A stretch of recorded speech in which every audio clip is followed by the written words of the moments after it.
விஷயத்தில் தெலுங்கு படத்துக்கு கொடுத்த ரைட்ஸில் வந்து எம்ஜிஆருக்கு சொல்லாமல் தேவை கொடுத்துட்டான்னு எம்ஜிஆருக்கு அவருக்கு மனஸ்தாபம்.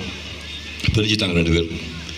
பிரிஞ்ச உடனே என்னப்பா நீ இல்லைன்னா நான் படம் எடுக்க மாட்டேனா, நீ இல்லைன்னா நான் நடிக்க மாட்டேன் போயானே இந்த ஆளும் போயிட்டாலும் அவரும் போயிட்டார். போயிட்டு சின்ன பேர் போய் அடுத்த படம் வந்து யானை பாகன் எடுக்கிறாரு, செங்கோட்டை சிங்கம் படம் எடுக்கிறாரு, நீலமத்திரன் இருக்கிறார், பாட வைத்திய தேவன், எல்லா படம் சூப்பர் ஃப்ளாப். 5-6 படம் எடுக்கிறாரு, சூப்பர் ஃப்ளாப்.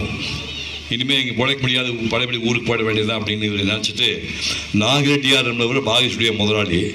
அவர் வந்து இப்போ ஊர்லேருந்து மிருதுக்கார வீட்டில் வந்து நம்ம ஊரில் வந்து விதவைகளை வந்து ஒவ்வொரு விதவை வீட்டில் 10 ரூபா வச்சுருப்பாங்க. ஒவ்வொரு காகட்டும் இங்கே 10 ரூபா 10,000 மாதிரி 10 பேர்ட்டு வாங்கி 1 லட்சம் ரூபா சேர்த்துட்டு எம்ஜிஆர் நேராக ஸ்டுடியோ போய் நாகரெட்டியார்கிட்ட இந்த 1 லட்சத்தை அப்படி கொடுத்து படம் முடிவு வரைக்கும் சாமி 5 பைசா கொடுக்க முடியாது, படம் முடிவு வரைக்கும் நீ தான் ஸ்டுடியோவில் எல்லாம் ஹெல்ப் பண்ண சொல்லிட்டு படம் முடிக்க வரைக்கும் டெபாசிட் மாதிரி அந்த 1 லட்சம் கொடுத்து படம் முடிக்கிறதுக்கு ஹெல்ப் பண்ணவர்.